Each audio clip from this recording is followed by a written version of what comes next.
ప్రార్థన చేసుకొని ఈ కూడికను ప్రారంభించుకుందాము. ప్రేమగల తండ్రి, కృపగల దేవ, సర్వాధికారి అయిన మా ప్రభువా, మీరు మాకు అనుగ్రహించిన ఈ డిసెంబర్ నెలలో మరి ఒక ఉపవాస ప్రార్థనా దినాన్ని మీరు మాకు ఇచ్చినారు. వందనాలయ్యా. ఈ సంవత్సరం అంతా ఎంతగానో కాపాడినందుకు స్తోత్రాలు ప్రభువా.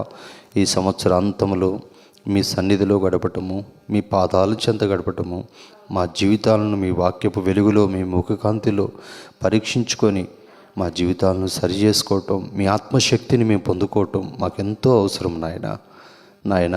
మా దినములు తరిగిపోతూ ఉన్నాయి, మా కాలగతులు నీ వశములో ఉన్నాయి నాయన.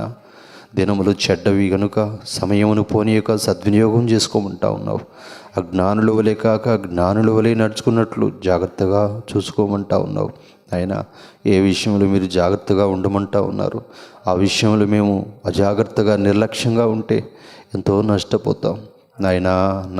మీరు మహామహిమతో రానై ఉన్నారు నాయన తండ్రి. ఇలాంటి దినాలలో మేము ఎంతగానో మెలకుగా ఉండి ప్రార్థించవలసిన వారమై ఉన్నాం నాయన. ఈ కూడికను ప్రారంభిస్తూ ఉండగా ప్రారంభం నుంచి చివరి వరకు మీరు తోడుగా ఉండండి ప్రభువా. తీసుకొచ్చిన మీ బిడ్డల కొరకే వదనాలు. ఇంకా నువ్వు రావలసిన వారిని త్వరపెట్టి నడిపించండి ప్రభువా. పాటల ద్వారా మీరు మహిమ పొందండి. పరిశుద్ధ లేఖన భాగాల ద్వారా మాతో మాట్లాడండి అయ్యా. మరి కొంత యూట్యూబ్ అయ్యా తండ్రి, ఆ ఛానల్ కొంత డిస్టర్బెన్స్ కలిగించిన తిరిగి అయ్యా తండ్రి అది పెట్టగలగటానికి సహాయం చేసిన మేలు కొరకే స్తుతిస్తున్నాను. ఈ లైవ్లో ఎంతమంది అయితే పాల్గొంటున్నారో వారితో కూడా మీరే మాట్లాడండి ప్రభువా నాయన. మీ వాక్యమే మాకు బలము నాయన. మీ వాక్యము ద్వారా మాతో మాట్లాడి మమ్మల్ని బలపరిచి అయ్యా మీరు ఆకడ కొరకు మమ్మల్ని సిద్ధపరచాలని మీరు కోరుకుంటున్నారయ్యా. మీ వాక్య వెలుగులో మీరు ఏదైతే మా అంతరంగాన్ని మీరు చూపిస్తున్నారో మేము నాయన మా జీవితాలను చూసుకొని దిద్దుకోవటానికి ఆయన సహాయం చేయండి అయ్యా. సహాయం చేయండి ప్రభువా. మీ దాసుడు కేవలం వట్టివాడు ప్రభువా. మీరు సహాయం చేస్తే తప్ప, మీ ఆత్మ సహాయం వల్లనే నేను ఇక్కడ నిలబడగలుగుతున్నాను, చెప్పగలుగుతున్నాను నాయన. మీ దాసుని నోట మీ మాటలు ఉంచి మీ మాటల ద్వారా మీ ప్రజలను బలపరచమని, మీ ఆత్మ అభిషేకాన్ని కూడా మీ దాసునికి అనుగ్రహించమని కోరుకుంటూ మీ చేతులకే ఈ కుడికి అంతటిని అప్పగిస్తూ మీ సన్నిధిలో ప్రార్థించే సమయము, విజ్ఞాపన చేసే సమయం కూడా ఆశీర్వాదకరంగా చేయమని, ప్రార్థనాత్మ దయచేయమని, ప్రతి విధమైన అంధకార చీకటి శక్తులను యేసుక్రీస్తు నామమున బంధిస్తూ మీ రక్త పరోక్షను కోరుకుంటూ మీ చేతులకే కుడికి అంతటిని అప్పగిస్తూ యేసుక్రీస్తు నామమున స్తుతించి ప్రార్థించి అడిగి వేడుకొంచున్నాను తండ్రి, ఆమేన్.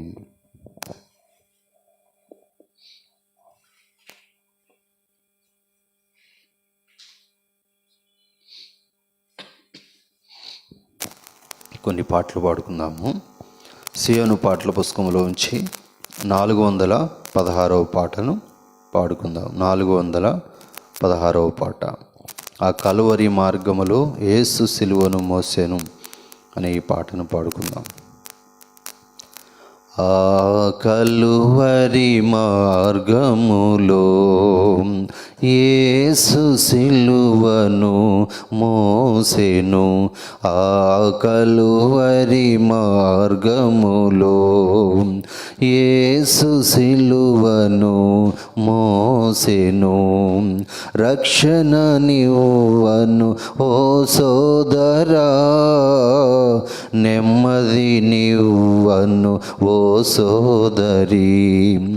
రక్షణ నివ్వను ఓ సోదరా, నెమ్మది నివ్వను ఓ సోదరి. ఆ కలువరి మార్గములో యేసు సిలువను మోసెను. గరుకురాళ్ళ మార్గములో బరువు సిలువను మోసెను. గరుకురాళ్ళ మార్గములో బరువు సిలువను మోసెను. కొరడాలతో కొట్టిరి, దేహమంతా చీలెను. కొరడాలతో కొట్టిరి, దేహమంతా చీలెను ఆ కలువరి మార్గములో. యేసు సిలువను మోసెను ఆ కలువరి మార్గములో.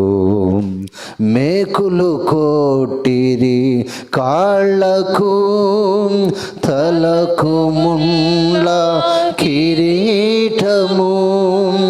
మేకులు కొట్టిరి కాళ్ళకు, తలకు ముండ్ల కిరీటము. యేసు రక్తము నది వలె సిలువపై నుండి ప్రవహించే. యేసు రక్తము నది వలె సిలువపై నుండి ప్రవహించే. ఆ కలువరి మార్గములో యేసు సిలువను మోసెను ఆ కలువరి మార్గములో. గాయపడిన చేతులు చాచి ప్రభువు పిలచుచుండెను. గాయపడిన చేతులు చాచి ప్రభువు పిలచుచుండెను. పాపపు స్థితిని మార్చను, నిత్య జీవము నీవను. పాపపు స్థితిని మార్చను, నిత్య జీవము నీవను. ఆ కలువరి మార్గములో యేసు సిలువను మోసెను ఆ కలువరి మార్గములో. పాపములోనే ఉందువా, పాపము వలన మరణము. పాపములోనే ఉందువా, పాపము వలన మరణము. నీ పాపములను ఒప్పుకో, కడుగును యేసు రక్తము. నీ పాపములను ఒప్పుకో, కడుగును యేసు రక్తము. ఆ కలువరి మార్గములో యేసు సిలువను మోసెను ఆ కలువరి మార్గములో. హృదయ తలుపు తట్టుచున్నాడు, తెరువుము నీ హృదయము. హృదయ తలుపు తట్టుచున్నాడు, తెరువుము నీ హృదయము. చేర్చుకొనుము యేసుని, శాంతి నీకు దొరుకును. చేర్చుకొనుము యేసుని, శాంతి నీకు దొరుకును. ఆ కలువరి మార్గములో యేసు సిలువను మోసెను రక్షణ నీవను. ఓ సోదరా, నెమ్మది నీవను. ఓ సోదరి, రక్షణ నీవను. ఓ సోదరా, నెమ్మది నీవను. ఓ సోదరి, ఆ కలువరి మార్గములో యేసు సిలువను మోసెను ఆ కలువరి మార్గములో.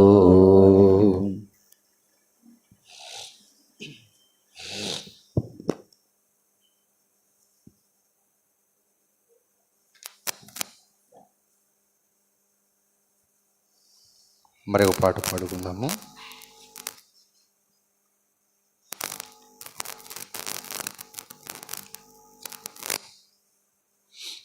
గొర్రెపిల్ల వివాహోత్సవ సమయము వచ్చెను రండి. 450వ పాట. మనం త్వరలోనే ప్రభువైన యేసుక్రీస్తు వారిని కలుసుకోబోతూ ఉన్నాం. ప్రభువైన యేసుక్రీస్తుతో వివాహం జరగబోతూ ఉంది సంఘానికి. ఆ సంఘములో మనము కూడా ఉన్నాం కాబట్టి సంతోషంతో పాడుకుందాము, మన జీవితాలను పరీక్షించుకుందాం. గొర్రె పిల్ల వివాహోత్సవ సమయము వచ్చెను రండి. గొర్రె పిల్ల వివాహోత్సవ సమయము వచ్చెను రండి.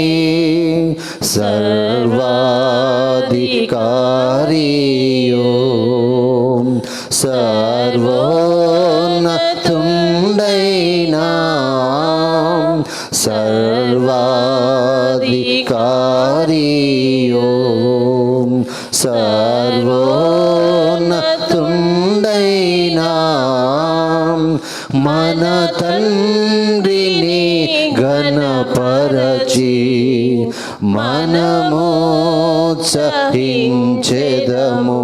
మన తండ్రిని ఘనపరచి మనమోత్సహించెదము. గొర్రె పిల్ల వివాహోత్సవ సమయము వచ్చెను రండి. సిద్ధపడెను వధువు సుప్రకాశముగల. సిద్ధపడెను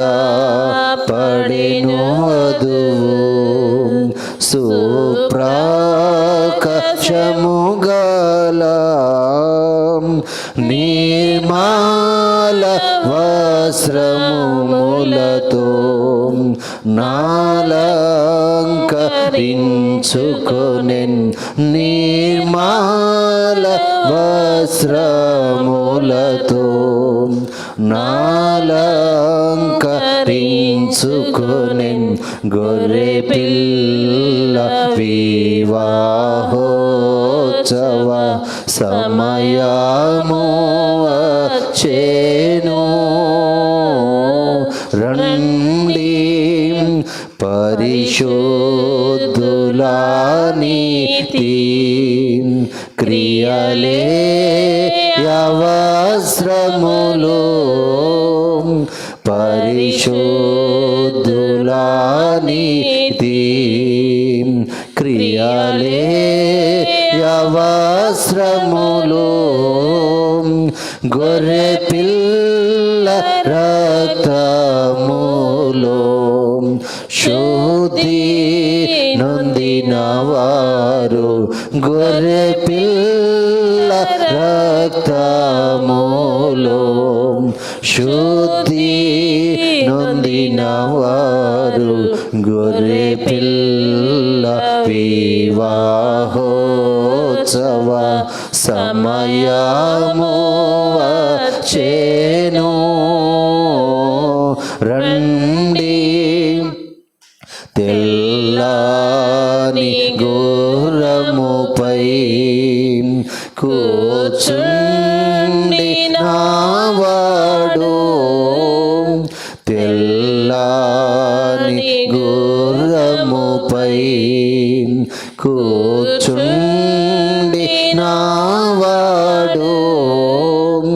నమ్మకమై యున్నటి పెళ్ళి కుమారుండు. నమ్మకమై యున్నటి పెళ్ళి కుమారుండు. గొర్రె పిల్ల వివాహోత్సవ సమయము వచ్చేను. రండి దేవుని వాక్యమను నామము గలవాడు, దేవుని వాక్యమను నామము గలవాడు, రక్తములో ముంచిన వస్త్రము ధరించే, రక్తములో ముంచిన వస్త్రము ధరించే, గొర్రె పిల్ల వివాహోత్సవ సమయము వచ్చేను. రండి ప్రేమించి సంగముకై ప్రాణంబు నీడే ప్రభువు, ప్రేమించి సంగముకై ప్రాణంబు నీడే ప్రభువు, పరిశుద్ధ పరచుట కొరకై తానప్పగించుకొనెన్, పరిశుద్ధ పరచుట కొరకై తానప్పగించుకొనెన్, గొర్రె పిల్ల వివాహోత్సవ సమయము వచ్చేను. రండి శ్రీ యేసు క్రీస్తుండే సంగంబునకు శిరసు, శ్రీ యేసు క్రీస్తుండే సంగంబునకు శిరసు, వాక్యోదకము తోడా శుద్ధి పరచుచుండే, వాక్యోదకము తోడా శుద్ధి పరచుచుండే, గొర్రె పిల్ల వివాహోత్సవ సమయము వచ్చేను. రండి గొర్రె పిల్ల వివాహోత్సవ సమయము వచ్చేను. రండి. తాను స్వరక్తమిచ్చి సంపాదించిన సంఘం, యేసయ్య తన రక్తమిచ్చి సంఘాన్ని కొన్నాడు. ఆయన సంఘాన్ని కట్టేవాడు ఆయనే. సంఘాన్ని యేసయ్య ప్రేమిస్తూ ఉన్నాడు. ఆయన ప్రేమించి ప్రాణం ఇచ్చాడు. సంఘాన్ని సైతానుడు ద్వేషిస్తూ ఉన్నాడు. సంఘాన్ని పాడు చేయాలని సైతాను ప్రయత్నిస్తూ ఉన్నాడు. కానీ సంఘాన్ని ప్రేమించే యేసుక్రీస్తు ముందు సైతానుడు నిలవలేడు. ఆ సంఘము పరిశుద్ధపరచబడాలని, పరిశుద్ధమైనదిగా, నిర్దోషమైనదిగా, నిష్కలంకమైనదిగా ఆయన తన ఎదుట నిలబెట్టుకోవాలని వాక్యమనడి ఉతక స్థానము చేత ఆయన శుద్ధపరుస్తున్నాడు, పరిశుద్ధపరుస్తూ ఉన్నాడు. కనుక సంఘములో ఉన్న మనము తన వాక్యపు వెలుగులో మన అంతరంగంలో ఉన్న చీకటిని చూసుకొని, అపవిత్రతను చూసుకొని యేసుక్రీస్తు రక్తాన్ని ఆశ్రయించి పరిశుద్ధపరచుకుందాం. ఈ పాపలోకములో ఒక పరిశుద్ధమైన సంఘముగా జీవిస్తూ ప్రభు రాకడ కొరకై, పెళ్లి కుమారుడు కొరకై సిద్ధపడతాం. దేవుని వాక్యాన్ని మనము చదువుకుందాము. ఉపవాస ప్రార్థనలో గత కొన్ని వారాలుగా అపోస్తలుడైన పౌలు తిమోతికి రాసిన 2వ పత్రిక 3వ అధ్యాయంలోని కొన్ని వచనాలను విషయాలను ధ్యానం చేస్తూ ఉన్నాము. ఈరోజు కూడా వాటిని మనం చూద్దాం. లైవ్లో ఎవరైనా వింటూ ఉంటే దయచేసి మీరు కూడా మీ బైబిళ్ళు తెరవండి. 2వ తిమోతి 3వ అధ్యాయము మొదటి 5 వచనాలను అందరం కలిసి చదువుకుందాం. 2వ తిమోతి, అపోస్తలుడైన పౌలు తిమోతికి రాసిన 2వ పత్రిక 3వ అధ్యాయము మొదటి 5 వచనాలు. అంత్య దినములలో అపాయకరమైన కాలములు వచ్చునని తెలుసుకొనుము.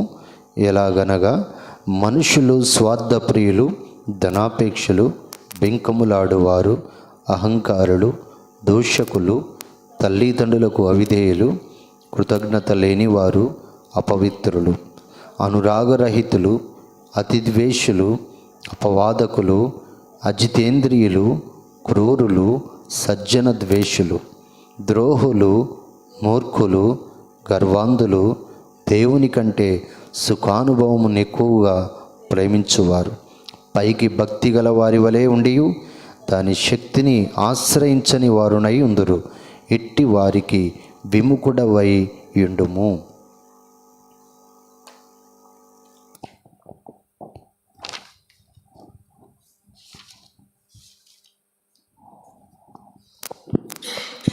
చిన్న ప్రార్థన చేసుకుందాం.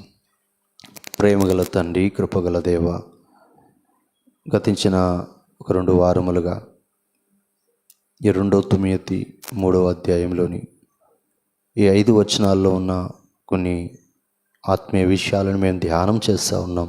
మీరు మాతో మాట్లాడుతూ ఉన్నారు. వందనాలు ప్రభువా. ఈరోజు కూడా మీరే మాతో మాట్లాడండి. మీ ముఖకాంతిలో మా రహస్య పాపములను చూసుకోవటానికి, మా అంతరంగాన్ని పరీక్షించుకోవటానికి సహాయం ఇచ్చేయండి. దావీదు 139వ కీర్తనలో రాసినట్లుగా, తను ప్రార్థించినట్లుగా, నా అంతరంగమును పరిశీలించుము, పరిశోధించుము, నీకు ఆయాసకరమైన మార్గము నా యందున్నదేమో చూడుము, నీ నిత్య మార్గమును నడిపించుమని ప్రార్థించినట్లుగానే నాయన, ఈ మాటలు మరి ఎవరి కొరకో కాదు, మా కొరకే నాయన. మరి ఎవరినో తీర్పు తీర్చడానికి కాదు, సంఘములో ఉన్న మేము, విశ్వాసులని పిలువబడుతున్న మేము, సేవకులను పిలువబడుతున్న మేము, మీ వాక్యపు వెలుగులో మమ్మల్ని మేము పరీక్షించుకొని దిద్దుకోవటానికే నాయన. కనుక ఎవరికి వాళ్ళు ఈ వాక్యం వింటున్న వారు ఇది నా కొరకే అని తమ్మును తాము పరీక్షించుకొని, పరిశీలించుకొని, మీరేమి మాట్లాడుతున్నారో సరి చేసుకోవటానికి, దిద్దుకోవటానికి సహాయం ఇచ్చేయమని. అది మాకెంత మేలయ్యా. అనేకులను తీర్పు తీర్చి మేము నష్టపోవటం కంటే మమ్మల్ని మేము తీర్పు తీర్చుకొని మీరు ఆకడ కొరకే సిద్ధపడటం, మరింత మేము పరిశుద్ధతలు ఎదగటం, మరింత మీకు సమీపంగా రావటం మాకెంతో అవసరం నాయన. దయచేసి మాతో మాట్లాడమని, దాసుని కూడా బలపరిచి వాడుకోమని యేసుక్రీస్తు నామమున ప్రార్థిస్తున్నాను తండ్రి, ఆమేన్. అపోస్తలుడైన పౌలు తన ఆత్మీయ కుమారుడు, సేవకుడైన తిమోతికి రాస్తా ఉన్నాడు. కొన్ని హెచ్చరికలను ఇస్తూ ఉన్నాడు. అంత్యదినాలలో వస్తాయని, అపాయకరమైన కాలములు వస్తాయని తెలుసుకోమని తెలియజేస్తూ ఉన్నాడు. అది రాసి కూడా కొన్ని వందల సంవత్సరాలు అయిపోయింది కదా, అటు ఇటు 2000 సంవత్సరాలు. మనమైతే అంత్య దినాల్లోనే ఉన్నాం, అపాయకరమైన కాలములలోనే జీవిస్తూ ఉన్నాం. ఇక మనం ఎంత జాగ్రత్తగా ఉండాలి? ఇవన్నీ ఎందుకు రాస్తూ ఉన్నాడు? జాగ్రత్తగా ఉండు. లోకంలో భయంకరమైన మనుషులు ఉన్నారు. వారు ఎట్టాగు లోకంలో సాతాను చేతిలో ఉండి చెలరేగుతూ ఉన్నారు. అయితే సంఘములో కూడా సైతానుడు చెలరేగాలని చూస్తూ ఉన్నాడు. సంఘములో ఉన్న విశ్వాసులు కూడా భ్రష్టులు చేయడానికి చూస్తూ ఉన్నాడు. సంఘాన్ని పాడు చేయడానికి చూస్తూ ఉన్నాడు. కాబట్టి ఇలాంటి సాతాను సంబంధీకులతో జాగ్రత్తగా ఉండమని తెలియజేస్తూ ఉన్నాడు. చూసారా, సంఘములో సాతాను యొక్క అనుచరులు ఉంటారు, సాతాను చేత నియమించబడిన వారు ఉంటారు. వాడు పంపిస్తాడు. కొన్నిసార్లు సాతానుకు చోటిచ్చిన వారు ఉంటారు. కనుక సంఘాన్ని పాడు చేయడానికి దుష్టుడు చూస్తూ ఉన్నాడు. నువ్వు జాగ్రత్తగా ఉండు, నీ మట్టుకు నీవు కూడా జాగ్రత్తగా ఉండు, సంఘాన్ని జాగ్రత్తగా కాయు అని హెచ్చరిస్తూ ఉన్నాడు. ఈ 2 తిమోతి 3వ అధ్యాయంలో 3వ వచనం దాకా వచ్చాం మనము. ఈ 3వ వచనంలో దాదాపుగా 4 విషయాలు చూసాం. ఇప్పటికే సమయం లేక మనము పోయిన వారం అంతటితో ఆపేసాము. ఈరోజు ఇంకొక 2 లేదా 3 విషయాలు మనము చూద్దాం. 3వ వచనంలో 4 విషయాలు ఏం చూసాము? అనురాగరహితులు, అతిద్వేషులు, అపవాదకులు, అజితేంద్రియులు. ఈ 4 విషయాలు చూసాం. గుర్తున్నాయా? ఈ మాటలు గుర్తుపెట్టుకుంటున్నారా? అజితేంద్రియులు అంటే ఏమని చెప్పాను? గుర్తుందా? పోయిన వారం విన్నవాళ్ళు సరే చెప్పండి. అజితేంద్రియులు అంటే దాని అర్థం చెప్పారు, గుర్తులేదు. మరి గుర్తుపెట్టుకోవాలి. చూసారా? వాక్యాన్ని మనము చదవటమే కాదు, వినటమే కాదు, ఏం చేయాలి? హృదయంలో భద్రం చేసుకోవాలి. చూసారా?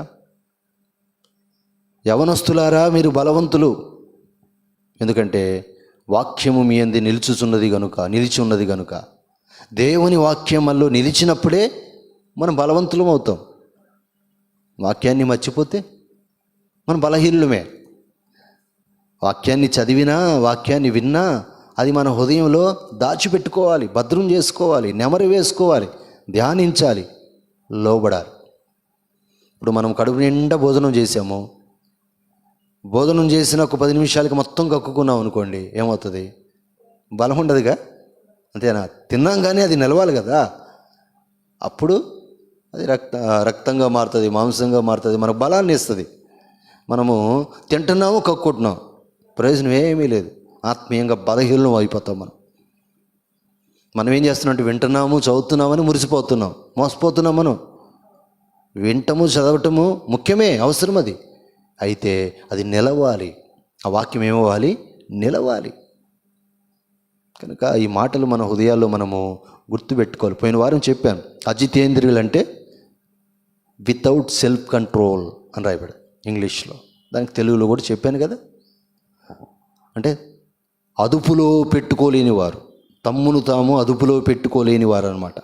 అది అజితేంద్రియులు అంటే. ప్రవక్తల ఆత్మలు ప్రవక్తల స్వాధీనంలో ఉన్నవి అని రాయబడ్డాయి.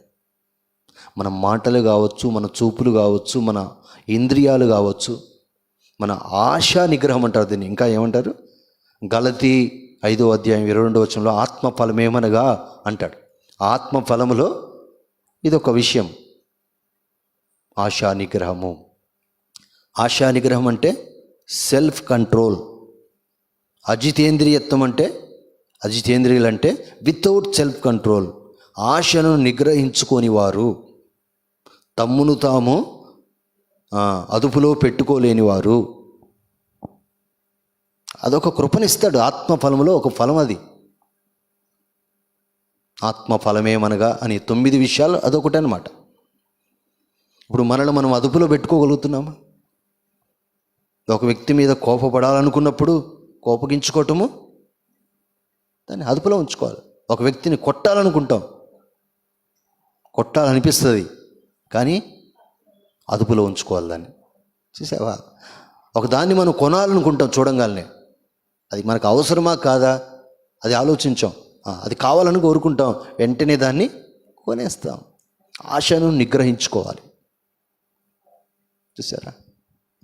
కానీ ఈనాడు సంఘాల్లో చాలామంది అలా లేరు. పరిశుద్ధాత్మ దేవుడు మనకు సహాయం చేస్తాడు. మనంతటా మనము ఆ శక్తి పొందుకోలేం. మనల్ని మనమే ప్రతి దినము దేవునికి అప్పగించుకున్నప్పుడు, పరిశుద్ధాత్మ దేవునికి అప్పగించుకున్నప్పుడు ఆయన మనకు శక్తినిస్తాడు. తన ఆత్మతో మనల్ని నింపుతాడు. పరిశుద్ధాత్మ ద్వారా మన ఆశలను నిగ్రహించుకోగలము. చూసారా?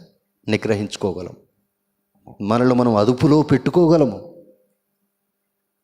ఈరోజు అదుపు లేకుండా మనం బ్రతికితే, అదుపు లేని బాలుడు వల్ల ఎంత నష్టము, ఒక అదుపు లేని విశ్వాసి వల్ల కూడా ఎంతో నష్టం కలుగుతుంది. సంఘంలో దేవుని రాజ్యానికి ఎంతో నష్టం కలుగుతుంది. దేవుని నామానికి ఎంతో అవమానం కలుగుతుంది. అతనికి కూడా ఎంతో నష్టం కలుగుతుంది. సపోజ్ బైక్ నడుపుతూ ఉన్నాము, ఒక వ్యక్తి బైక్ మీద కూర్చొని నడుపుతూ ఉన్నాడు. బైకు స్వాధీనంలో నడిపేవాడు వెళ్ళకూడదు. బైకు నడిపేవాని స్వాధీనంలోనే బైక్ ఉండాలి. చూసారా? అలా లేదనుకోండి ఏమవుతుంది? ఆ బైక్ స్వాధీనంలోకి ఈ బండి నడిపేవాడు వెళ్ళిపోయాడు అనుకోండి, ఏమవుతుంది? అది ఎంత స్పీడ్కి వెళ్ళిపోతుంది, దాన్ని అదుపులో పెట్టలేడు. ఇక అప్పుడు దేన్నో పోయి కొట్టేస్తాడు. ఎంతమందో అక్కడ చచ్చిపోతారు, ఇతరు చచ్చిపోతాడు. ఎన్ని చూడట్లేదు మనం. మన జీవితాలు కూడా, మన ఆశలు, మన ఇంద్రియాలు అవి నిగ్రహించుకునే శక్తి ప్రభు ఇస్తాడు మనకు. చూసారా? ఆయన మనలో ఉండి మనం తన ఆత్మతో మనం నింపుతూ అనుదినము నింపబడాలి మనం. అప్పుడు ఆయన ఆత్మ స్వాధీనంలో మనము ఉంటాము. అది సంఘాల్లో ఈ దినాల్లో చాలామంది వితౌట్ సెల్ఫ్ కంట్రోల్ లేనివారుగా ఉన్నారు. ఓ తిమోతి, నువ్వు కూడా జాగ్రత్తగా ఉండు, అలాంటి వారితో కూడా జాగ్రత్తగా ఉండు అని హెచ్చరిస్తూ ఉన్నాడు. 2 తిమోతి 3వ అధ్యాయము ఈ 3వ వచనంలో ఈ అజితేంద్రియులు తర్వాత ఇంకో 2 విషయాలు ఉన్నవి. క్రూరులు, సజ్జన వేషులు. అమ్మా, ఈ 2 విషయాలు కూడా చూద్దామా?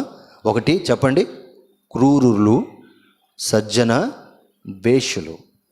దయ్యాల గురించి చెప్తున్నాడా, మనుషుల గురించి చెప్తున్నాడా? మీరు చెప్పాలి. రాక్షసుల గురించి చెప్పట్లా, దయ్యాల గురించి చెప్పట్లా, మనుషుల గురించే చెప్తున్నాడు. ముఖ్యంగా విశ్వాసుల గురించి చెప్తున్నాడు. లోకంలో చూడండి మనుషులు ఎలా ఉన్నారు? క్రూరమైన వాళ్ళుగా మారిపోతున్నారు. క్రూరత్వం పెరిగిపోయింది. అవునంటారా కాదంటారు? మీరే చెప్పాలి. క్రూరత్వము పెరిగిపోయింది. ఈ మధ్యకాలంలో మా ఊర్లో జరిగిన సంఘటన మీరు కూడా విన్నారు కదా. వినకొండలో ఒక యవనస్తుడు మరొక యవనస్తుని ఏం చేశాడు?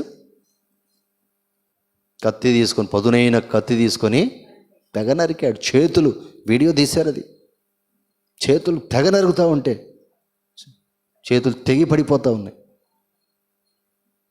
రక్తం పేరులై పారుతూ ఉంది.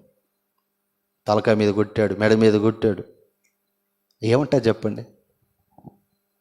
ఎంత క్రూరత్వం ఉంది ఆ వ్యక్తి హృదయంలో, ఎంత క్రూరత్వం ఉంది, అది క్రియల్లో కనపడతా ఉంది. అలాంటి పనులు అందరూ చేయరోళ్ళు. మీకు అర్థం కావాలి. అలాంటి పనులు అందరూ చేయగలరా? కొన్నిసార్లు ఇతరులకు ముళ్ళు గుచ్చుకుంటేనే చూడలేం, ఇతరులకు రక్తం వస్తేనే చూడలేరు కొందరు. అవునా? వాళ్ళకి రక్తం రావటం కాదు, వాళ్ళకి దెబ్బ తగిలి, ఇతరులకు ఎవరైనా దెబ్బ తగిలి రక్తం వస్తుంటేనే కొందరు చూడలేరు. కొందరు హృదయాలు అలా ఉంటాయి కదా.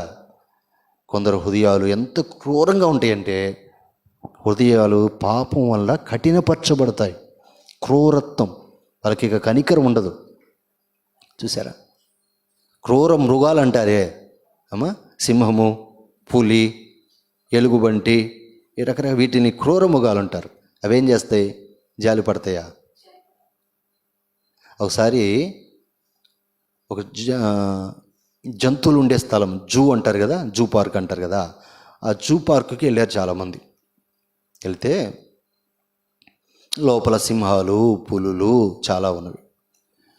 ఇలా పెద్ద గోడలాగా ఉంది, ప్రహరీ గోడలాగా. ఆ గోడ ఎక్కి చాలామంది యవనస్తులు ఏం చేస్తూ ఉన్నారంటే ఫోటోలు తీస్తున్నారు, వీడియోలు తీస్తున్నారు, చూస్తూ ఉన్నారు. ఈలోపు ఆ పైనుంచి వీడియో తీసే అతను జారి కింద పడ్డాడు. ఢిల్లీలో అనుకుంటా జరిగింది. జారి కింద పడ్డాడు. ఇక సింహం అంత దూరంలో ఉంది, ఇతనేమో కింద పడ్డాడు. ఇక్కడ దగ్గరగా ఉన్నాడు. ఆ సింహానికి జాలి ఏమైనా ఉంటుందా?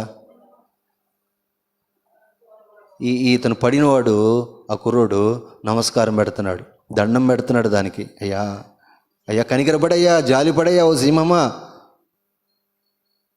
నేను కావాలని పడలేదు నాయన, నేను కొట్టడానికి రాలేదా అన్నట్టుగా అనమాట. అని కనికరపడయ్యా, నా మీద కనికరపడనట్టుగా దండం పెడుతున్నాడు. కాళ్ళు ఏళ్ళు పట్టుకున్నట్టు పడుతున్నాడు, కాళ్ళ మీద పడినట్టు పడుతున్నాడు. సింహం ఊరుకుంటుందా? దానికి అర్థం కావట్లేదు. ఇది ఏం చేస్తున్నాడో అర్థం కావట్లేదు. దగ్గరకు వచ్చింది, మెడకాయ పెట్టుకొని ఇటుకెళ్ళిపోయి కోరికి పెట్టి మొక్కలు చేసి. క్రూర మృగాలు అంటారు. వాటి కనికరం ఉంటుందా? ఈరోజు జంతువుల కంటే హీనంగా మనుషులు మారిపోయారండి. ఎంత క్రూరత్వం చూడండి. దేవుడు కృపా కనికరము గల దేవుడైన, దయా దాక్షిణ్య పూర్ణుడు, కృపా సమృద్ధి గలవాడైన, అయితే సైతానుడు ఎలాంటి వాడు? క్రూరుడు.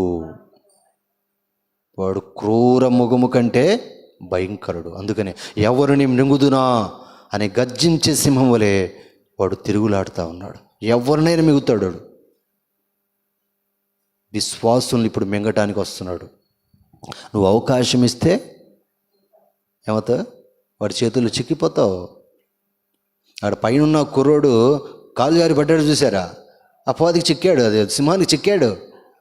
జాగ్రత్త, ఈ సాతానుతో ఆటలాడుకోవద్దు దయచేసి. వాడు చాలా మాయగాడు, మోసగాడు వాడు. అందుకని బైబిల్లో వాడు గర్జించే సింహంలో ఒక చోట రాయబడితే ఇంకో చోట ఘట సర్పము అని రాయబడింది. వాడు పాములాగా దూరి కూడా వస్తాడు మన దగ్గరికి, మన ఇంట్లోకి వచ్చేస్తాడు. సింహం రావాలంటే చాలా స్థలం కావాలి, అంతేనా? పాము రావాలంటే చిన్న రంధ్రం ఉంటే చాలు. జాగ్రత్త సుమా, అపవాదికి చోటేయకుడి. వాడు క్రూరుడు. నీ జీవితాన్ని నాశనం చేస్తాడు చెప్తున్నాను. నీ విశ్వాస జీవితాన్ని భ్రష్టుడుగా చేస్తాడు. వాడి చేతిలో చిక్కి ఎంతమంది తమ జీవితాలు పాడు చేసుకున్నారు. వాడు క్రూరుడు. క్రూరంగా కనపడకపోవచ్చు కొన్నిసార్లు, వాడి మాటలు మెత్తగా ఉంటాయి కొన్నిసార్లు. ఎందుకంటే వాడు వెలుగుదూత వేషం వేసుకొని వస్తాడంట, నీతి పరిచారకుల వేషం ధరించుకొని వస్తాడు. యేసుప్రభు అంటాడు మత్తయి సువార్త కొండ మీద ప్రసంగం 5వ అధ్యాయంలో, గొర్రె చర్మము వేసుకున్న తోడేళ్ళు అంటాడు అబద్ధ ప్రవక్తలకు వచ్చి. వారు లోపల తోడేళ్ళు, బయట గొర్రె చర్మం వేసుకున్నారు. గొర్రె చర్మం వేసుకున్నంత మాత్రాన గొర్రె అయిపోతాడు ఎంత తోడేలు? మీకు అర్థం కావాలి. బయటికి గొర్రె చర్మం, అది లోపల తోడేలు. చూసారా? ఈరోజు విశ్వాసులు కూడా అలానే మారిపోతున్నారు. అదే చెప్తుంది ఇక్కడ. బయటికి గొర్రె చర్మం వేసుకుంటున్నారు. మేము గొర్రెలమండి అంటున్నారు వాళ్ళు. మా కాపరి యేసు ప్రభు, మేము ఆయన గొర్రెలమంటున్నారు.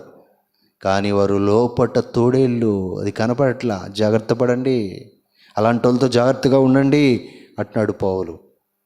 చూసారా? అంటే వాళ్ళ హృదయము తోడేలు స్వభావం, క్రూరమైన స్వభావం. బయటికి మెత్తగా మాట్లాడతారు. మీకు అర్థమైందా? కానీ హృదయంలో క్రూరమైన స్వభావం. ఇలాంటి క్రూరులు గురించి చెప్తా ఉన్నాడు ఇక్కడ. సైతాను సంబంధికులు కూడా అలానే ఉంటారు. మరి దేవుని సంబంధికులు ఎలా ఉంటారు? దేవుని స్వభావాన్ని కలిగి ఉంటాం మనం. నిజమైన విశ్వాసం అయితే, నిజమైన దేవుని బిడ్డవైతే ఎలా ఉంటాం మనం? ఆయన స్వభావాన్ని ధరించుకుంటాం. మన స్వభావము రోజు రోజుకి మలచబడాలి. మనలోని క్రూరత్వం అంతా కొట్టివేయబడుతుంది. ఏ దినానికి ఆ దినము యేసు ప్రభు సారూప్యంలోకి మలచబడతాం మనం. చూసారా? యేసు ప్రభులాగా మారటమే, దైవ స్వభావంలోకి మారటమే ఒక విశ్వాసం. రక్షించబడిన వెంటనే అది జరగపోవచ్చు. తెలుసా? ఎంతోమంది క్రూరమైన స్వభావం కలిగిన వారు యేసు ప్రభు దగ్గరికి వచ్చి దీనులుగా మార్చబడ్డారు. ఒక ముస్లిం సహోదరుని గురించి సాక్ష్యము నా దగ్గర ఒక పుస్తకం ఉంది. దాని మీద, ఆ పుస్తకం మీదే ఈ విధంగా హెడ్డింగ్ ఉంటుంది, జిహాద్ నుండి జీసస్ వద్దకు అని. అంటే ఒకప్పుడు ఆయన ఉగ్రవాది, ముస్లిం ఉగ్రవాది, ఎంతోమందిని కాల్చిపడేశాడు, ఎంతోమందిని చంపాడు. కానీ ఈరోజు క్రీస్తు దగ్గరికి వచ్చాడు. గన్నులన్నీ పక్కన పెట్టేశాడు, బాంబులన్నీ పక్కన పెట్టేశాడు. బైబిల్ చేతబట్టుకొని క్రీస్తు సువార్థికుడుగా, క్రీస్తు సాక్షిగా మారాడు. ఎవరు మార్చారు ఆయన్ని? గన్ను మార్చలా. అర్థమైందా? క్రీస్తు మార్చాడు. ఏం మార్చాడు? రూపం మార్చలా, స్వభావాన్ని మార్చాడు ఆయన. ఎంత గొప్ప ప్రభు. ఈరోజు నేను యేసు ప్రభుని దగ్గరికి వచ్చానండి, యేసు ప్రభుని నమ్ముకున్నానండి, నేను మారు మనసు పొంది అని చెప్తున్నావు. ఏది నీ బతుకులో మార్పు? నీ బ్రతుకులో మార్పేది? ఆ ఉగ్రవాదుల కంటే క్రూరంగా ప్రవర్తిస్తున్నావు నువ్వు క్రైస్తవ ఉగ్రవాదివా? అర్థమవుతుందమ్మా? నువ్వు క్రైస్తవ ఉగ్రవాదివా? క్రీస్తు పేరుట పెట్టుకున్నావు, కానీ నువ్వు సాతాను సంబంధికుడివి. పరీక్షించుకుందాం మన జీవితాల్లో. మనలో ఉన్న క్రూరత్వాన్ని దేవుడు తీసేస్తాడు. ఎంతమంది సాక్ష్యాలు మనం వింటట్లా. మైకేల్ విజయ్ కుమార్ గారు, వైఎస్ రాజశేఖర రెడ్డి గారి యొక్క బంధువులైన ఆయన ఒకప్పుడు ఎన్టీ రామ్తో ఉన్నాడు, రాజశేఖర రెడ్డి గారితో ఉన్నాడు. ఆయన మంచి రాజకీయ నాయకుడు. ఆయన ఫ్యాక్షనిస్ట్. మళ్ళా ఆ కడప ప్రాంతాల్లో మందిని చంపాడు ఆయన. ఆయన కూడా చాలామంది చంపాలని చూశారు. క్రూరత్వం. తన భార్య ప్రభువుని నమ్ముకుంది, విశ్వాసి ఆమె. తన భార్యను విడిచిపెట్టేవాడు, తాగి ఇంట్లోంచి నెట్టేసేవాడు, భయంకరంగా కొట్టేవాడు, పిట్టలు పెట్టిన కాలుస్తాననేవాడు, ఎంత బెదిరించేవాడు. ఇంట్లోంచి ఆమెని కొట్టి పంపిస్తే ఎక్కడో పాపం ఎక్కడెక్కడో ఉండేది పాపం. అక్కడ ఆ కంపల్లోనూ ఆ యొక్క చెట్ల కింద ఉండి ప్రార్థన చేసుకునేది రాత్రంతా. చివరికి ఆమె ప్రార్థన దేవుడు విన్నాడు. ఈ క్రూడైన వ్యక్తిని దేవుడు మార్చాడు. ఇప్పుడు ఆయన గొప్ప సేవకుడయ్యాడు. ఆయనలో ఉన్న క్రూరత్వం ఎంత పోయింది. అసలు ఒకప్పుడు రక్షణ పొందకమును ఆయన ముఖంలోనే కనపడేది క్రూరత్వం. ఆయన ముఖం చూస్తేనే అర్థమయ్యేది ఎంత క్రూరంగా ఉండేవాడు ఆయన. చూసారా? ఇప్పుడు యేసు ప్రభు నమ్మిన తర్వాత, రక్షణ పొందిన తర్వాత ఆయన హృదయంలో మార్పు వచ్చింది, ఆయన స్వభావంలో మార్పు వచ్చింది, ఆయన ముఖంలో కూడా మార్పు వచ్చింది. ఎంత ఆశ్చర్యం అండి! ఆయన ముఖంలో కూడా మార్పు వచ్చింది. యేసు ప్రభు యొక్క సారూప్యత కనపడుతుంది. ఆయన మాటల్లో కూడా మార్పు వచ్చేసింది. బాంబులు చేతుల్లో పట్టుకున్న ఆ చేతుల్లో బైబిల్ వచ్చాయి. ఆయనతో పాటు కలిసి పనిచేసిన వాళ్ళు, ఆయన కింద ఉన్నోళ్ళు కూడా ఆయన సువార్త విని, ఆయన సాక్ష్యం విని చాలామంది మారు మనసు పొందారు. ఎవరు మార్చారు ఇది? భార్య మార్చలా, భార్య ప్రార్థన చేసింది, విశ్వాసం ఉంటుంది ప్రభునందు. ప్రభువు మార్చాడు. నేను అడుగుతున్నాను మిమ్మల్ని, ప్రభు నీ హృదయంలో ఉన్న క్రూరత్వం తీసేస్తున్నాడా? ప్రతిదినం నువ్వు ఎంతగా ఆయనకు అప్పగించుకుంటే మనలో ఉన్నంత ద్వేషము, కక్ష, క్రూరత్వం అంతా దేవుడు తీసేస్తాడు. దినదినము పరిశుద్ధాత్మ ద్వారా క్రీస్తు సారూప్యంలోకి మలచబడతాం. చూసారా? క్రూరత్వం. ఈరోజు సంఘాల్లో గొడవలు, పోట్లాట్లు, అల్లరులు, అసూయ, మత్సరం, ద్వేషం, క్రూరత్వం. ఒక వ్యక్తి ఎవరో బాధపడుతూ ఉంటే చూసి ఆనందించే తత్వం తోటి విశ్వాసులే. వారికి ఎవరికో కష్టం వచ్చింది, వారికి ఎవరికో నష్టం కలిగింది, వాళ్ళని చూసి తోటి విశ్వాసి ఎలా సంతోషిస్తూ ఉన్నాడు. ప్రార్థన చేయాలి వాళ్ళు, మనం ప్రేమించాలి వాళ్ళు, వారి మీద కనికరపడదాం. చూసారా? వాళ్ళు సంతోషంలో ఉంటే మనం ఎలా ఏడుస్తాం? వాళ్ళ సంతోషంలో పాలుభాగస్తులు అవుతాం. ఇదే కదా విశ్వాసి అంటే, ఇదే కదా సంఘంలో ఉండాల్సిన ఐక్యత, ప్రేమ. కానీ క్రూరత్వం ఉందా మన జీవితాల్లో? ఉందా? ప్రభువా నాకు స్వస్థత నాయన, నాలో నుంచి క్యాన్సర్ తీసే ప్రభువా, లేకపోతే ఈ రోగం తీసే ప్రభు అని ప్రార్థన చేస్తాం మనం. తప్పేం లేదు. నేను అంటాను, నీ హృదయంలో ఉన్న క్యాన్సర్ అది క్రూరత్వం అనేది. ఆ క్యాన్సర్ని గుర్తించావా? దానికోసం ఎప్పుడైనా ప్రార్థన చేసావా? క్రూరత్వం. నువ్వు సైతానికి అప్పగించుకుంటా ఉంటే వాడు అదే క్రూరత్వం పెంచుతాడు. అందుకనే దావీదు ఒక మాట రాసి, ఒక కీర్తనలో కొన్ని మాటలు చెప్తాడు చూడండి, అది చూపిస్తా మీకు. కీర్తనలు 57వ కీర్తన 4వ వచనం. 57వ కీర్తన 4వ వచనం. ఇంతకీ ఏ సందర్భంలో రాశాడో చూడండి. 57వ కీర్తన చిన్న అక్షరాలతో రాయబడింది కదా పైన. అల్తచేతు అను రాగం మీద పాడదగినది. గుహల్లో దావీదు సౌలు నొద్ద నుండి పారిపోయినప్పుడు అతడు రచించినది. దావీదు ఎవరి చేత తరమబడుతున్నాడు? రాజైన సౌలు చేత తరమబడుతూ ఉన్నప్పుడు దావీదు ఏం చేశాడు పాపం? తనేం చేయలే. గొల్యాతును చంపాడు, గొప్ప విజయాన్ని ఇచ్చాడు ఇశ్రాయేలు ప్రజలకి. సౌలు కూడా ముందు ఆనందించాడు, సంతోషించాడు గొప్ప విజయం వచ్చినందుకు. కానీ స్త్రీలట ఒక పాట పాడుతున్నారట. సౌలు 1000 కొలది, దావీదు 10,000 కొలది శత్రువులను జయించారని. అది ఆయనకి నచ్చల. చూసారా? నేను రాజునైతే నేను 1000 కొలదింది, చిన్నోడు దావీదు 10,000 మందిని చంపాడా అని చెప్పేసి తన హృదయంలో మత్సరము, అసూయ కలిగింది. ఆ రోజు నుంచి విషపు చూపు నిలిపెను అని రాయబడింది. ఆ రోజు నుంచి తను నెమ్మదిగా ఉండలేకపోయాడు. ఆ దావీదుని ఎట్టాగైనా చంపాలనుకున్నాడు అంతే. ఈ దావీదు ఉంటే నా కుమారుడు రాజుగాడు అనుకున్నాడు. తన హృదయంలో సాతానుకు చోటిచ్చాడు. ఇంకక్కడి నుంచి రాత్రింబగళ్ళు ఆ దావీదును చంపడానికి ప్రయత్నిస్తూనే ఉన్నాడు. దావీదు ఒక్కడే 1000 మంది సైనికుల్ని వెంట పెట్టుకొని అతను ఎక్కడున్నాడంటే అక్కడికి పరిగెత్తడమే. శత్రువులు మర్చిపోయాడు, ఇతరే శత్రువు అయిపోయాడు. ఇంకా చెప్పాలంటే ఆ తర్వాత ఇతను కుమార్తెను కూడా ఇస్తాడు. అయినా సరే తన అల్లుడైపోతాడు దావీదు. అయినా సరే ఆ క్రూరత్వం చూడండి, సౌలు హృదయంలో క్రూరత్వం పెరిగిపోతా ఉంది. తన అల్లుడని కూడా చూడట్లేదు. ఇప్పుడు తనకి ఎంతో మేలు చేశాడు, ఆ రాజ్యానికి ఎంతో మేలు చేశాడు. అరే దేవుని బిడ్డ, అతను దేవుని సేవకుడు, దేవుడు ఏర్పరచుకున్నవాడు. అలాంటి వ్యక్తిని ఎంత ద్వేషించాడంటే తన హృదయంలో ఏముంది ఇప్పుడు? క్రూరత్వము. ఆ క్రూరత్వం ఇప్పుడు బయటికి కనపడతా. అతన్ని చంపడానికి ఎన్ని ప్రయత్నాలు చేస్తున్నాడు. కొన్ని మాటలు ఇక్కడ దావీదు రాశాడు చూడండి. 3వ వచనం చూడండి, 57వ కీర్తన 3వ వచనం. ఆయన ఆకాశం నుండి ఆజ్ఞ ఇచ్చిన రక్షించును, నన్ను మృంగగోరు వారు దూషణలు పలుకున్నప్పుడు. ఏమంటున్నాడు దావీదు? వారు నన్ను మింగాలని చూస్తున్నారు. వాళ్ళు క్రూర ముగాలు కదా మింగేది. చూసారా? ఈ సౌలు ఏం చేస్తున్నాడు? దావీదును మింగటానికి సింహములాగా పరిగెత్తుకొని వస్తున్నాడు. ఇంత క్రూరత్వం చూడండి. ఇంకా చూడండి, 4వ వచనం చూడండి. నా ప్రాణము సింహముల మధ్య ఉన్నది, కోపోద్రేకుల మధ్య నేను పండుకొనుచున్నాను. వారి దంతములు శూలములు, అవి అంబులు, వారి నాలుక వాడిగల కత్తి. ఏమంటున్నాడు దావీదు? నా ప్రాణము సింహముల మధ్య ఉన్నది అంటే నిజంగా సింహాల మధ్య ఉన్నాడా? అది మనుషులే క్రూర మృగాల్లాగా మారిపోయారు. సౌలు ఎలా మారాడు? ఇప్పుడు క్రూర మృగంలాగా కనబడుతున్నాడు.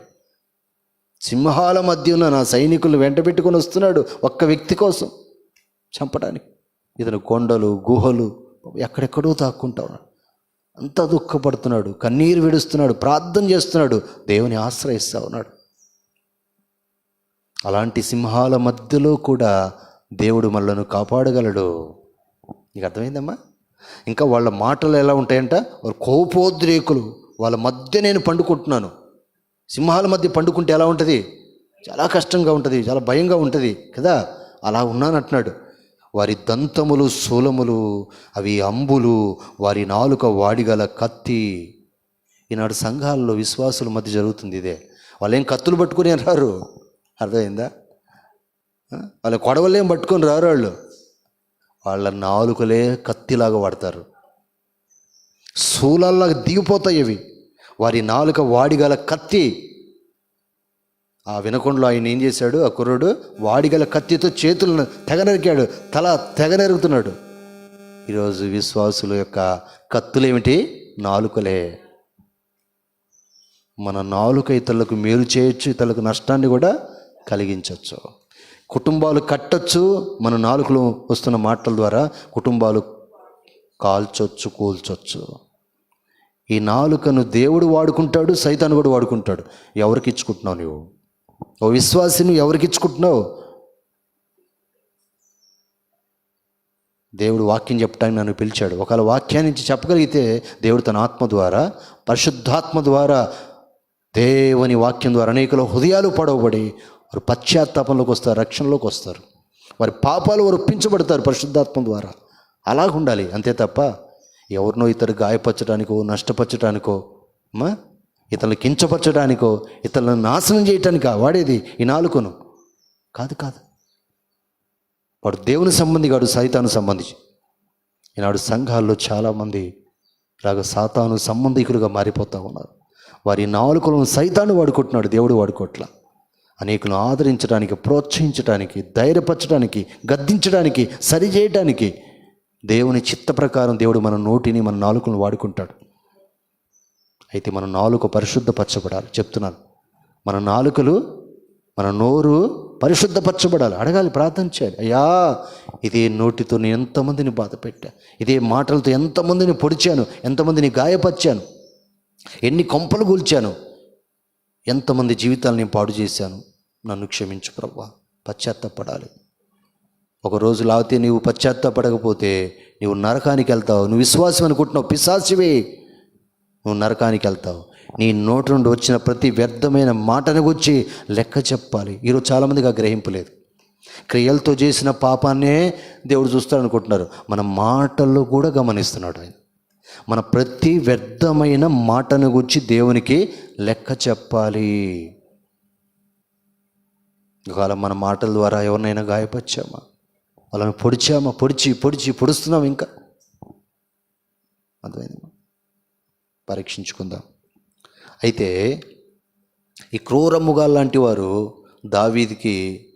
దావీదును పొడవాలని, చంపాలని చూశారట. ఒక గుంట తీసి గుంటలో పడేయాలనుకున్నారంట. కానీ చివరికి వాళ్ళేమయ్యారు? వాళ్ళే పడ్డారు. 57వ కీర్తన 6వ వచనం చూడండి. నా అడుగులను చిక్కించుకొనుటకై వారు వలయొడ్డిరి, నా ప్రాణము కృంగి ఉన్నది, నా ఎదుట గుంట తవ్వి దానిలో తామే పడిరి. ఇప్పుడు సౌలు చచ్చిపోయాడా? ముందు దావీదు చచ్చిపోయాడా? సౌలే చచ్చిపోయాడు. దావీదేమని చంపాడా? దావీదేం చంపలా. దావీదును చంపాలని సౌలు వచ్చాడు, కానీ దావీదును చంపలేకపోయాడు. కారణం ఏమిటి? దావీదుకు దేవుడు తోడై ఉన్నాడు. భయపడబాకండి. ఎన్ని క్రూరముగాలు వచ్చినా సరే, ఎంత సైతాన్ నీ మీద దాడి చేసినా సరే, ఈ క్రూరముగాలు లాంటి విశ్వాసులు నీ మీద దాడి చేసినా, నువ్వు నమ్మకంగా ప్రభుని ఆశ్రయించి నమ్మకంగా జీవిస్తే ఎవ్వరు నీ హాని కలిగించలేరు. గుర్తుపెట్టుకోండి. యెహోవా మన పక్షమునుండగా మనకు విరోధి ఎవడు? అంత మాత్రమే కాదు, దావీదు సౌలును చంపడానికి అవకాశం వచ్చినా చంపలేదు. దేవుడు అభిషేకించిన వారిని నేను ముట్టను అన్నాడు. తన తోటి పనివారు, తన తోటి వారు, స్నేహితులు, ఇదిగో దేవుడు శత్రువుని నీకు అప్పగించాడు, చంపమని ప్రేరేపిస్తారు. లేదు ఒప్పుకొని అంటాడు. దేవుడు అభిషేకించేవాడిని నేను ముట్టను. మనం ఎవరి మీద పగ తీర్చుకోవద్దు. మన హాని చేసినా, మనం బాధ పెట్టినా, మనల్ని తిట్టినా, నష్టపరిచినా మనం వారిని ప్రేమిద్దాం, వారి కోసం ప్రార్థన చేద్దాం, వారి మంచినే కోరుకుందాం. కానీ న్యాయవంతుడైన దేవుడు ఉన్నాడు. వారు అవకాశాలను సద్వినియోగం చేసుకోకుండా జీవితాలు మార్చుకోకపోతే దేవుడు ఖచ్చితంగా మొత్తుతాడు, సందేహం లేనిది. సౌలు ఎన్ని అవకాశాలు ఇచ్చాడు దేవుడు సరి చేసుకోవటానికి. లేదు ఉదయం మార్చుకోలే, తన క్రూరత్వాన్ని విడిచిపెట్టలా, పశ్చాత్తాపడలా.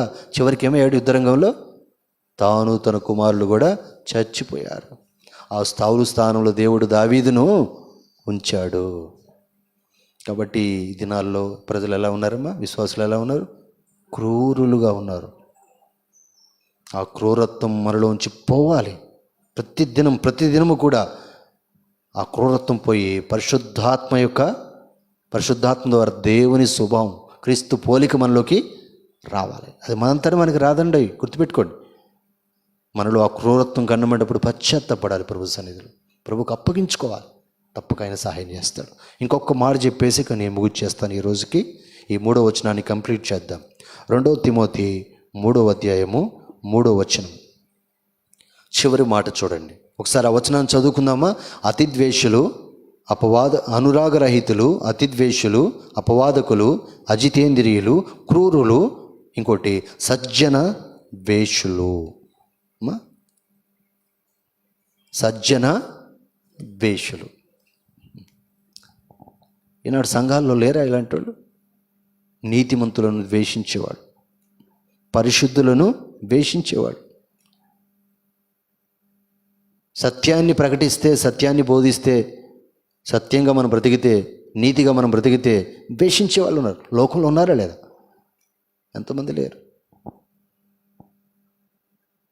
ఎందుకంటే సైతానుడు పాపాన్ని ప్రేమిస్తాడు, పరిశుద్ధతను అసహించుకుంటాడు.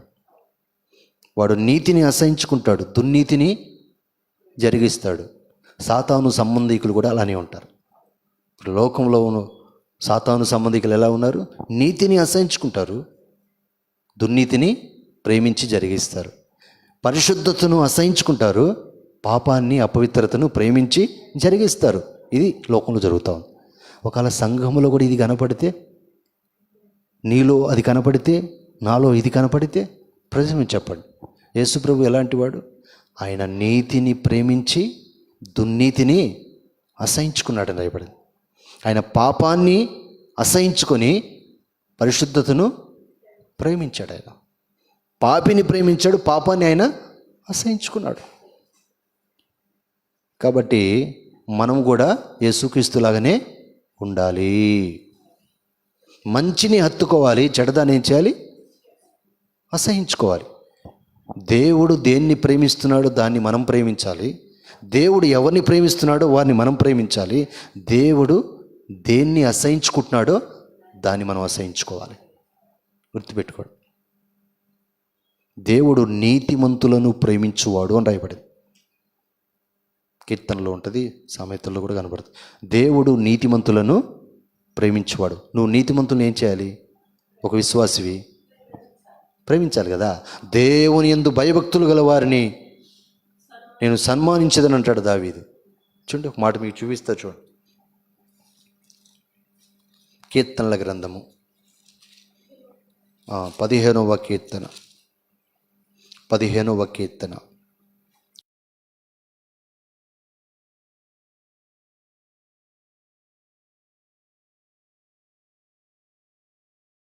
శుద్ధ పర్వతం మీద నివసింపదగిన వాడెవడు? యథార్థమైన ప్రవర్తన కలిగి నీతిని అనుసరించుచు హృదయపూర్వకంగా నిజము పలుకువాడే. అట్టివాడు నాలుకతో కొండెములాడడు, తన చెలికానికి కీడు చేయడు, తన పొరుగువాని మీద నింద మోపడు. అతని దృష్టికి నీచుడు అసహ్యుడు. అతడు యెహోవా యందు భయభక్తులు గల వారిని సన్మానించును. గుర్తుపెట్టుకోండి. కానీ ఈనాడు రివర్స్. లోకంలో ఎలా ఉన్నారు? నీచులను ప్రేమిస్తున్నారు. నీచుడు అతని దృష్టికి ఎంతో విలువైనవాడు, ఎంతో ప్రియమైనవాడు. మీరే చూడాలి, అవునా కాదా? ఒక నీచుడిని మనం ప్రేమించేది, వాడి నీచమైన కార్యాలను మనం సమర్థించేది. చూసారా? ఇది లోకంలో జరుగుతూ ఉంది. దేవుని దృష్టికి ఆ నీచమైన కార్యాలు ఆయన అసహించుకుంటాడు. నీచుండు కూడా ఆయన అసహించుకుంటాడు. గర్వము అహంకార దృష్టి ఆయనకు అసహ్యమని రాయబడింది. అది మన జీవితాల్లో కనబడింది అనుకోండి, మనలో కూడా ఆయన అసహించుకుంటాడు. గర్విష్ఠులకు దూరంగా ఉంటాడు, దీనులకు సమీపంగా ఉంటాడు. మన పాపాన్ని ఆయన అసహించుకుంటాడు. మొదటగా మన పాపాన్ని మనం ఒప్పుకోకపోతే, ఆ పాపంలో కొనసాగితే ఒకరోజు మనల్ని కూడా ఏం చేస్తాడు? పక్కన పెట్టేస్తాడు, అసహించుకుంటాడు ఆయన. నీచుడు అతని దృష్టికి అసహ్యుడు. గుర్తుపెట్టుకోండి. పాపిని రక్షించడానికే వచ్చాడు, కానీ ఆ పాపి ప్రభు దగ్గరికి రాకపోతే పరిశుద్ధుడిగా ఎలా మార్చబడతాడు? ఒకరోజు ఆయన చేతులే నరకంలో వేసేస్తాయి. గుర్తుపెట్టుకోండి. కాబట్టి దేవుని వాక్యాన్ని మనం గ్రహించాలి. దావీదు అంటున్నాడు, నా దృష్టికి నీచుడు అసహ్యుడు, యెహోవా యందు భయభక్తులు గల వారిని ఏం చేస్తారంట? సన్మానిస్తానంటున్నాడు. దాని రివర్స్ అనమాట. దేవుని యందు భయభక్తులు గల వారిని అసహించుకుంటాము. అసహ్యమైన కార్యాలు చేసేవారిని, దుర్నీతి కార్యాలు, పాపంలో జీవించేవారిని మనం ఏం చేస్తాము? ప్రేమించి సమర్థిస్తాం వాళ్ళ కార్యాలు. ఇదే కదా జరుగుతూ ఉంది. అలాంటి వాళ్ళను సన్మానిస్తారు, అలాంటి వాళ్ళకి శాలువాలు కప్పుతారు.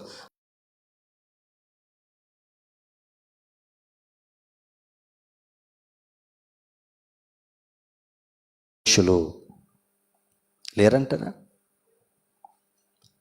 అయితే ఒక సత్యాన్ని గ్రహించండి. దేవుడు మాత్రము నీతిమంతులను ప్రేమిస్తూ ఉన్నాడు. నిజంగా ఆయన యందు భయభక్తులు గలవారిని ఆయన ఎంతో గౌరవిస్తూ ఉన్నాడు. ఆయన యందు భయభక్తులు గలవారి యొక్క మరణం ఆయన దృష్టికి విలువ గలది అని రాయబడింది. 16వ కీర్తనలో అనుకుంటా, 116వ కీర్తన ఉంటుంది. ఆయన యందు భయభక్తులు గలవారి మరణము ఆయన దృష్టికి విలువ గలది. ధనవంతుడు లాజరు ఉన్నారు కదా. ధనవంతుడికి ధనం ఉంది, అన్నీ ఉన్నాయి, కానీ దేవుని భయం లేదు. చూసారా? దేవుని భయం లేదు. కానీ ఈ లాజర్కి, దరిద్రుడికి ఏమీ లేదు, కానీ ఏముంది? దరిద్రుడు.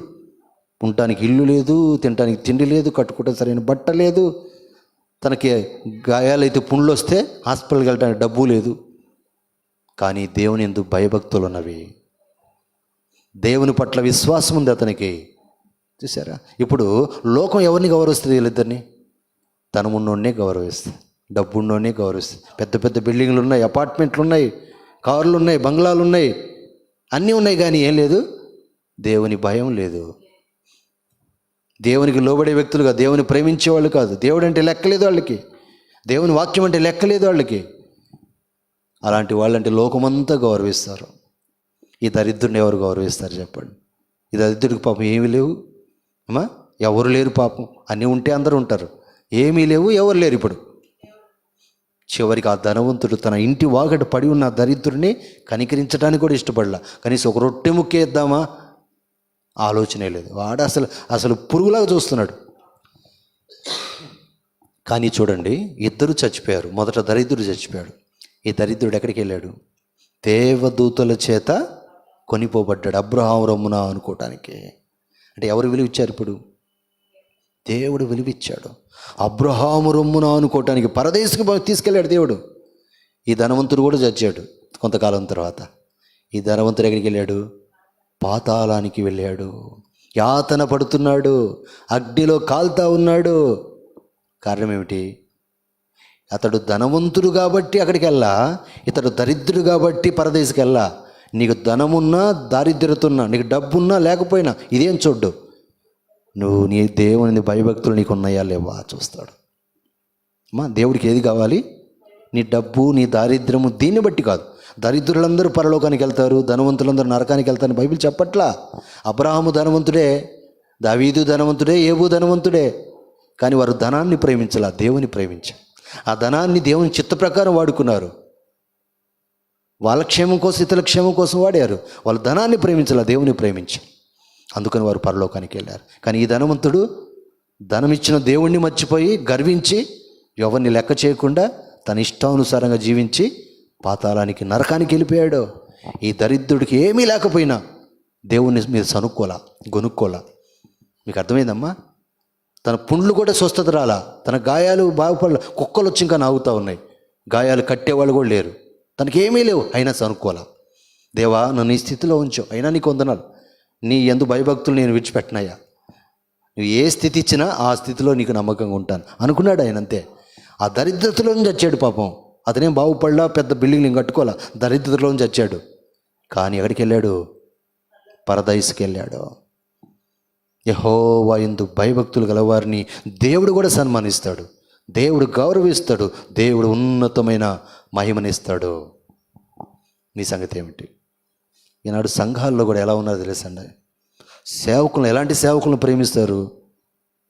వారు ఎలా బోధించినా బాధ లేదు, ఎలా జీవించినా బాధ లేదు. అంతేనా? మనం ఏం తప్పు చేసినా సమర్థిస్తే వాళ్ళు మనం ప్రేమిస్తాం, గౌరవిస్తాం. చూసారా? మనం గద్దించినా, అలా హెచ్చరించి వాళ్ళ ప్రేమతో సరి చేస్తే అది వాళ్ళకి నచ్చదు. ఈ దినాలు ఎలా ఉన్నాయంటే ప్రజలు కూడా కల్పనా కథల వైపు తిరిగే కాలం ఇది. ముసలమ్మ ముచ్చట్లకు ప్రాముఖ్యతనిస్తారు. చూసారా? సత్యవాక్యం చెప్తే ఎవరికి అది పట్టదు. మీకు అర్థమవుతుందమ్మా? అది ఎవరికి నచ్చట్లా. నేను ఒక మాట చెప్తున్నాను, ఒక సేవకుడిగా. మనుషులు దాన్ని అంగీకరించినా అంగీకరించకపోయినా నాకు అక్కర్లేదు. విశ్వాసులు సైతం దానికి లోబడతారా, లోబడరా, దాన్ని నేనేం చేయలేను. ప్రార్థన చేస్తాను, మీరు లోబడితే మీరు బాగుపడతారు, అదే నేను కోరుకుంటా ఉన్నాను. కానీ దేవుడు నన్నేం పక్కన పెట్టాడు, మిమ్మల్ని ఏం పక్కన పెట్టాడు. గుర్తుపెట్టుకోండి.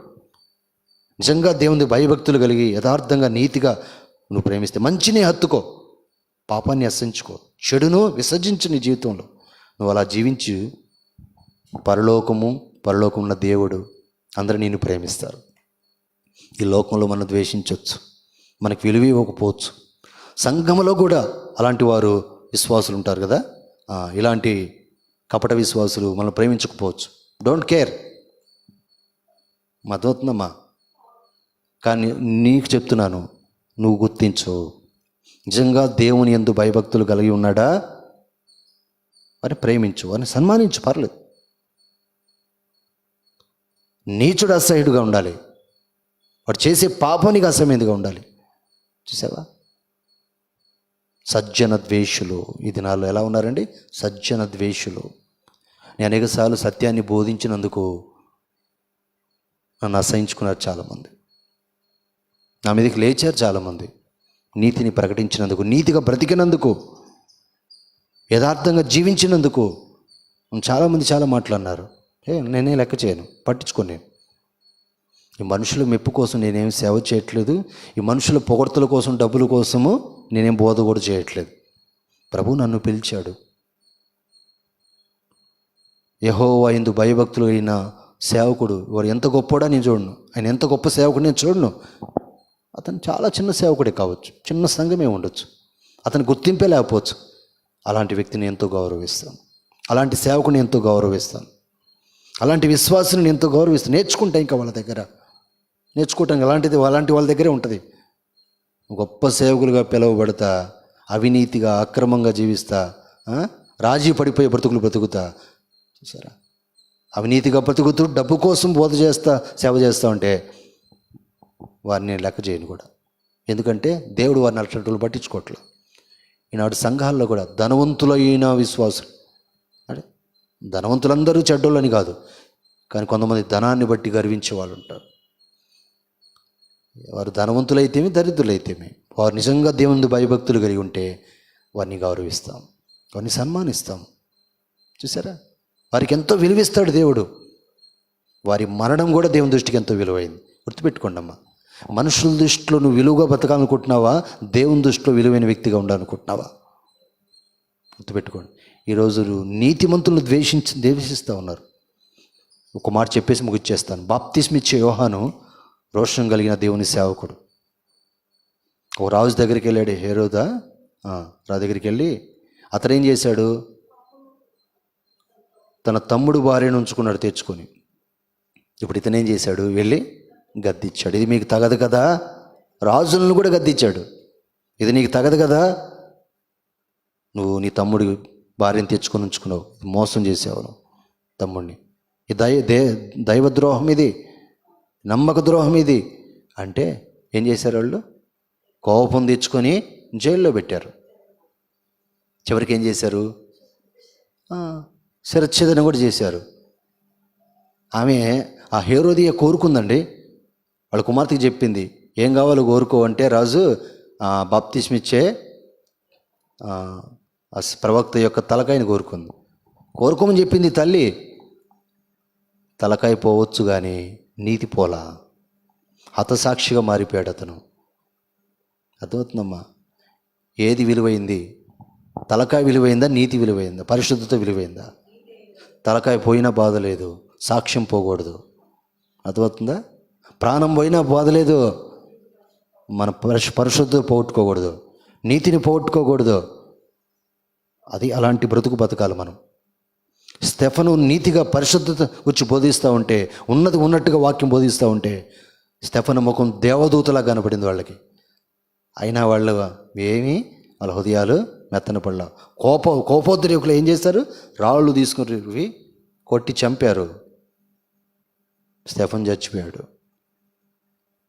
రక్తమూడితో చచ్చిపోయాడు. వాళ్ళందరి కోసం ప్రార్థన చేస్తా, తండ్రి వీరేమి చేస్తున్నారు ఎరగరగన కానీ ప్రార్థన చేశాడు క్షమాపణతో. కానీ వీళ్ళందరూ పళ్ళు ఉరుగుతున్నారు, అందరూ కోపోద్రేకులై ఉన్నారు.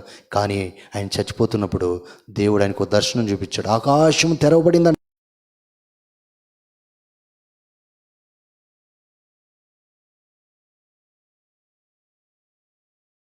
నిలబడి ఆ హతసాక్షిగా, నా కొరకు హతసాక్షిగా మారిపోతున్న స్టెఫను పరలోకాన్ని చేర్చుకోవడానికి లేచి నిలబడ్డాడు. యేసయ్య నిలబడితే దేవదూతలు ఏమై ఉంటారు? వాళ్ళందరూ కూడా ఎదురు చూస్తున్నారు స్టెఫన్ని పరలోకంలో చేర్చుకోవడం. ఎంత విలువిచ్చారు వాళ్ళు స్టెఫన్ని. ఈ లోకంలో ఎవరు విలువలా? కోపోద్రేకులై ఏం చేశారు, రాళ్ళు తీసుకుని కొట్టి చంపారు. కానీ అతని ఆత్మ పరలోకానికి వెళ్ళినప్పుడు ప్రభువు దేవదూతలు ఏమయ్యారు, లేచి నిలబడ్డారు, గౌరవించి ఆయన్ని ఆహ్వానించారు పరలోకానికి. ఎంత గౌరవం! ఎవరు ఇప్పుడు నీ గౌరవం ఎక్కడి నుంచి కావాలి? లోకం నుంచి కావాలా, పరలోకం నుంచి కావాలా, ప్రభువు నుంచి కావాలా, మనుషుల నుంచి కావాలా? కళ్ళు మూసుకొని ప్రార్థన చేసుకుందాం. ప్రభు ఈ మాటలు దీవించునుగాక. ప్రేమగల తండ్రి, కృపగల దేవ, సర్వాధికారి అయిన మా ప్రభువా, ఈ అంత్య దినాలలో, అపాయకరమైన దినాల్లో మేమున్నాం నాయన. ఇలాంటి దినాల్లో మనుషులు ఏ విధంగా ఉంటారో, సంఘాలు సైతము, విశ్వాసుని పిలువబడుతున్న వారు సైతం ఏ విధంగా ఉన్నారో తెలియజేస్తూ ఉన్నావు. మరొకసారి ఈ వాక్య వెలుగులో మమ్మల్ని మేమే పరీక్షించుకుంటున్నామయ్యా. మీ చిత్తానికి, మీ వాక్యానికి భిన్నమైన ఏది ఉన్నా మా జీవితాల్లో తీసివేయండి అయ్యా. మా హృదయాల్లో ఉన్న క్రూరత్వం తీసివేయండి. మా హృదయాల్లో ఉన్న సజ్జన ద్వేషము తీసివేయండి ప్రభువా. నువ్వు దేన్ని ప్రేమిస్తున్నావు, ఎవరిని ప్రేమిస్తున్నావు వారిని ప్రేమించడానికి, నువ్వు ఎవరిని అసహించుకుంటున్నావు వారిని అసహించుకోవటానికి మాకు సహాయం చేయండి. యెహోవా యందు భయభక్తులు కలిగిన వారు ఎవరైనా కావచ్చు, వారు ఏ డినామినేషన్ అయినా, వారు ఏ విశ్వాసి అయినా, వారిని మేము సన్మానించడానికి, గౌరవించడానికి, అలాంటి మాదిరిని మేము తీసుకోవటానికి సహాయించు. నీచుణ్ణి, నీచ కార్యాలను ఖండించడానికి, అసహించుకోవటానికి సహాయించు. విత్తబడిన మాటలు అందరి హృదయాలు ఫలింపు చేయమని, తిరిగి మేము ప్రార్థనలో కొనసాగబోతున్నాం. మిగతా సమయం దేవునికరంగా చేయమని యేసుక్రీస్తు నామమున ప్రార్థించి వేడుకొంచున్నాను తండ్రి. ఆమేన్.